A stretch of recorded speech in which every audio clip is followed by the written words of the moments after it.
Assalamualaikum warahmatullahi wabarakatuh. Selamat pagi, selamat siang, selamat sore, dan selamat malam semuanya. Apa kabarnya hari ini? Semoga kita semua senantiasa diberi kesehatan dan tetap semangat dalam menuntut ilmu. Baiklah, pada kesempatan kali ini kita masih akan membahas mengenai besaran fisika dan pengukurannya. Tapi karena besaran dan satuan itu sudah kita bahas sebelumnya, nah sekarang kita akan membahas mengenai pengukuran. Nah, sebenarnya apa sih pengukuran itu? Pengukuran adalah kegiatan membandingkan suatu besaran yang diukur dengan alat ukur yang digunakan sebagai satuan. Nah, masing-masing alat ukur itu memiliki ketelitian yang berbeda. Dan hasil pengukurannya itu dinyatakan dengan nilai pasti atau signifikan plus minus nilai taksiran atau nilai ketidakpastian. Dan besar ketidakpastian biasanya ditentukan dengan setengah skala terkecil alat ukur. Jadi ketidakpastian itu setengah dari skala terkecilnya sebuah alat ukur. Nah, ketidakpastian ini biasanya itu bisa bersumber dari alat ukur itu sendiri. Misalnya alat ukur yang sudah usang, sudah tua, dan bisa juga karena proses pengamatan. Karena proses pengamatan yang kurang teliti atau seperti apa gitu. Selain itu juga faktor lingkungan juga bisa menyebabkan ketidakpastian pengukuran. Nah, kemudian alat ukur besaran pokok. Kita kan sudah tahu ada 7 besaran pokok ya. Ada panjang, massa, waktu, suhu, kuota arus listrik, jumlah zat, dan intensitas cahaya. Untuk alat ukurnya, untuk besaran pokok panjang, itu alat ukurnya ada mistar atau penggaris, kemudian jangka sorong, dan mikrometer sekrup. Kemudian untuk besaran massa, itu bisa menggunakan neraca atau timbangan. Dan biasanya neraca yang sering digunakan atau sering ada di laboratorium fisika itu ada neraca digital, neraca Ohaus 3 lengan, neraca 4 lengan. Kemudian untuk besaran waktu, alat ukur yang digunakan itu bisa menggunakan stopwatch. Untuk suhu itu menggunakan termometer. Untuk kuot arus listrik, alat ukurnya itu ampere meter. Untuk jumlah zat, nah tidak diukur secara langsung. Nah, untuk mengetahui jumlah zat, terlebih dahulu diukur massa zat tersebut. Selengkapnya dapat dipelajari pada bidang studi kimia. Dan yang terakhir untuk intensitas cahaya, itu alat ukurnya light meter. Nah, untuk alat ukur panjang, pertama itu mistar atau penggaris. Nah, pasti kalian sudah sering melihat dan sering menggunakannya untuk penggaris. Untuk mistar itu mempunyai batas ketelitian 1 mm atau 0,1 cm. Jadi skala terkecil mistar atau penggaris ini itu 1 mm atau 0,1 cm. Sedangkan jangka sorong itu mempunyai batas ketelitian 0,1 mm atau 0,01 cm. Dan untuk mikrometer sekrup itu skala terkecilnya atau batas ketelitiannya itu 0,01 mm atau 0,001 cm. Oke, untuk alat ukur massa. Nah, ini ada berbagai macam neraca atau timbangan. Yang pertama ini ada neraca digital. Neraca digital ini mempunyai ketelitian sampai dengan 0,001 gram. Jadi ketelitiannya skala terkecilnya itu 0,001 gram. Untuk neraca 3 lengan itu mempunyai ketelitian 0,1 gram, dan untuk neraca Ohaus 4 lengan itu mempunyai ketelitian 0,01 gram. Nah, untuk alat ukur waktu itu biasanya menggunakan stopwatch. Nah, stopwatch ini mempunyai ketelitian sampai 0,1 second atau 0,1 detik. Ini untuk gambarnya. Selanjutnya yaitu alat ukur suhu. Biasanya digunakan untuk mengukur suhu tubuh. Itu ada termometer. Untuk yang ini itu gambar termometer digital dan ini termometer air raksa.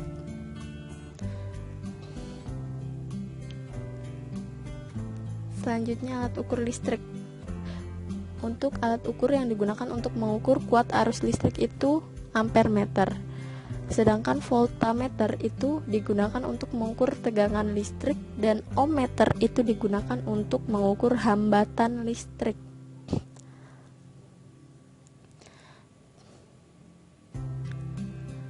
Selanjutnya yaitu alat ukur intensitas cahaya, yaitu light meter. Nah, gambarnya seperti ini. Oke, lanjut. Kesalahan dalam pengukuran. Yang pertama itu ada kesalahan kalibrasi. Apa itu kesalahan kalibrasi? Jadi, kesalahan kalibrasi itu adalah kesalahan dalam proses pengamatan yang terjadi ketika ketidaksesuaian alat ukur dengan standar rancangannya. Contohnya seperti ini. Misalnya pengukuran massa menggunakan timbangan itu hasilnya itu berubah-ubah atau tidak pasti karena memang timbangannya yang sudah tua, pernya yang sudah usang gitu. Itu kesalahan kalibrasi contohnya. Kemudian ada kesalahan paralaks atau kesalahan pengamatan. Nah, biasanya kesalahan pembacaan alat ukur karena posisi matanya yang tidak tepat. Jadi harus lurus, tidak boleh dari atas dan tidak boleh dari bawah, harus lurus ya. Kemudian ada kesalahan pengguna atau human error. Nah, ini biasanya bersumber dari orang-orang yang mengukurnya itu sendiri. Misalnya seperti ini, seperti gambar nih, salah ukurnya, harusnya kan dari sebelah sini bukan dari sini.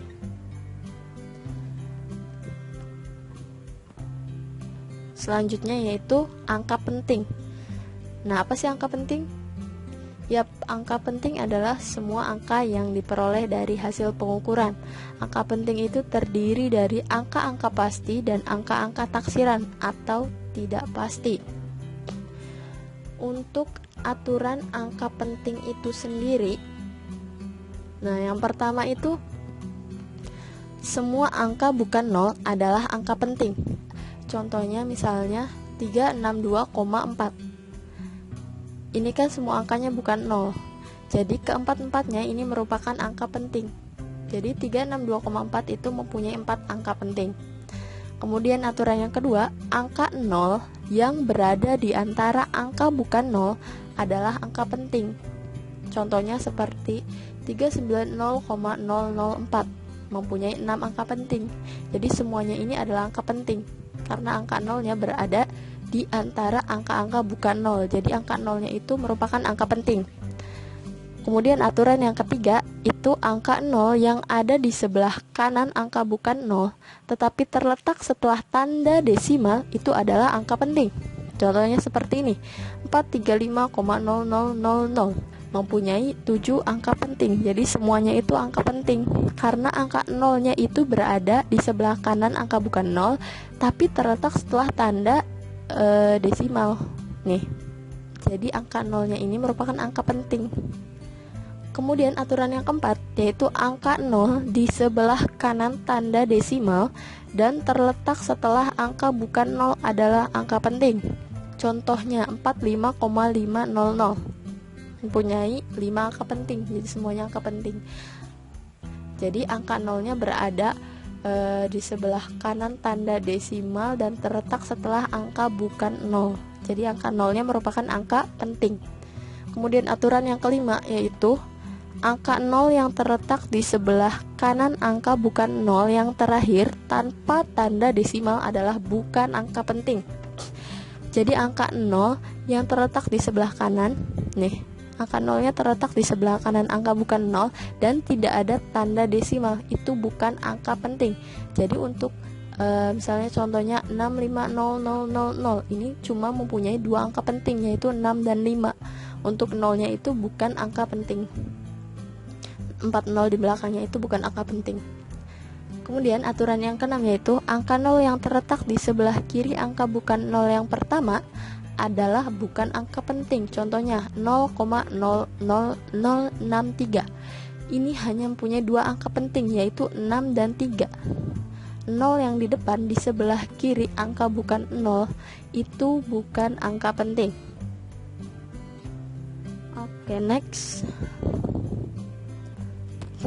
Nah, untuk ketentuan-ketentuan pada operasi angka penting. Untuk penjumlahan, hasil operasi penjumlahan dan pengurangan angka-angka penting itu hanya boleh terdapat satu angka taksiran. Untuk penjumlahan angka-angka penting, untuk penjumlahan angka-angka penting itu lihat desimal paling sedikit. Sebagai contoh, 2,34 cm ditambah 0,345 cm. 2,34. Angka 4 itu kan adalah angka taksiran, dan angka 5 adalah angka 5 pada 0,345 adalah angka taksiran. Jumlah dari 2,34 ditambah 0,345 itu 2,685 cm. Angka 8 dan 5, dua angka terakhir taksiran. Jadi kuncinya itu kalau penjumlahan angka penting itu kita lihat desimal paling sedikit. Di sini kan desimal paling sedikit, ini 2,34. Jadi di belakang koma ada dua angka. Jadi ditulisnya itu bukan 2,685. Jadi hanya 2,68 cm. Nah, untuk pengurangan angka-angka penting. Contohnya 13,46 mm dikurangi 2,2347 mm. Hasilnya itu kan 11,2253 mm. Nah, sama seperti penjumlahan, untuk pengurangan itu kita lihat desimal paling sedikit. Desimal paling sedikit kan ini 13,46 mm. Jadi, untuk hasil 11,2253 ini penulisannya jadi 12,22 mm. Nah, ini belakangnya 5. Bu, kenapa 5-nya itu kenapa tidak dibulatkan ke atas saja jadi 11,23 gitu. Nanti kita akan pelajari setelah ini ada pembulatannya.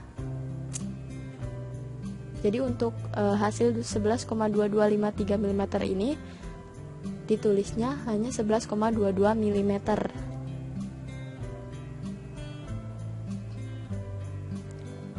Nah, untuk ketentuan-ketentuan pada operasi angka penting untuk perkalian.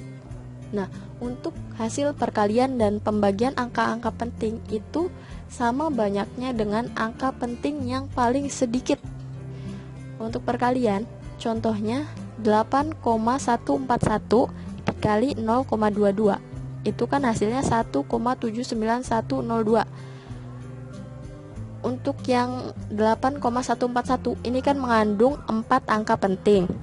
Nah, untuk yang 0,22 ini hanya mengandung 2 angka penting. Nah, karena aturan perkaliannya itu angka pentingnya itu harus sama banyaknya dengan angka penting yang paling sedikit. Karena angka penting yang paling sedikit ini kan ada dua angka penting. Jadi untuk hasil 1,79102 itu penulisannya jadi 1,8. Jadi 2 angka penting. Selanjutnya, untuk pembagian angka penting. Contohnya 1,432 dibagi 2,68.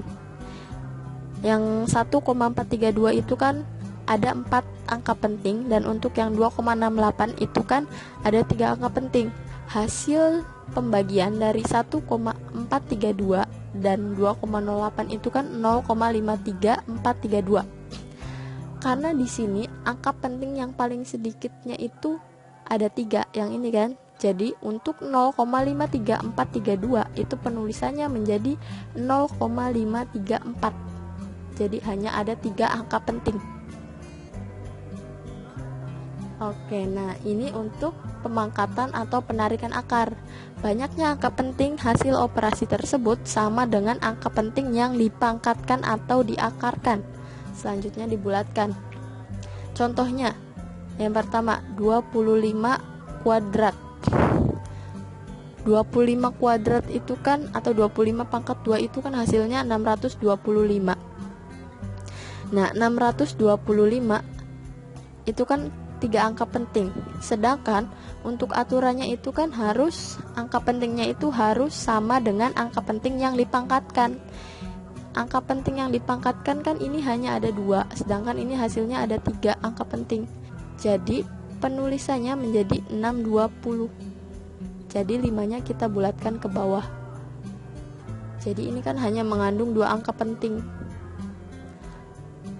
Yang kedua, 123 kuadrat atau 123 pangkat 2 itu kan hasilnya 15129. Ini kan 15129 kan mengandung 1, 2, 3, 4, 5 angka penting. Sedangkan harusnya itu harus ada 3 angka penting. Jadi 15129 itu kita tulis menjadi 15100. Nah, ini kan hanya ada 3 angka penting jadinya, sama dengan angka penting yang dipangkatkan. Kemudian yang ketiga itu akar dari 5625. Akar dari 5625 itu kan 75. Nah, ini kan 5625 ada 4 angka penting, sedangkan hasilnya itu hanya ada 2. Jadi kita tulisnya seperti ini, 75,00. Nah, ini kan mengandung 4 angka penting. Ingat aturan yang tadi sebelumnya disebutkan ya, bahwa angka 0 yang berada di sebelah kanan di belakang tanda desimal itu merupakan angka penting. Jadi karena harus ada 4 angka penting, jadinya 75 itu ditulis dengan 75,00. Kemudian yang keempat itu kan akar 18. Akar 18 itu kan 4,24264. Ini kan akar 18 kan hanya mengandung 2 angka penting. Jadi 4,24264 ini ditulis menjadi 4,2 saja. Karena harus mengandung hanya 2 angka penting. Kemudian untuk nomor 5, akar 57. Akar 57 itu kan 7,55. Karena 57 itu hanya ada 2 angka penting, jadi 7,55 itu ditulisnya menjadi 7,6. Seperti itu.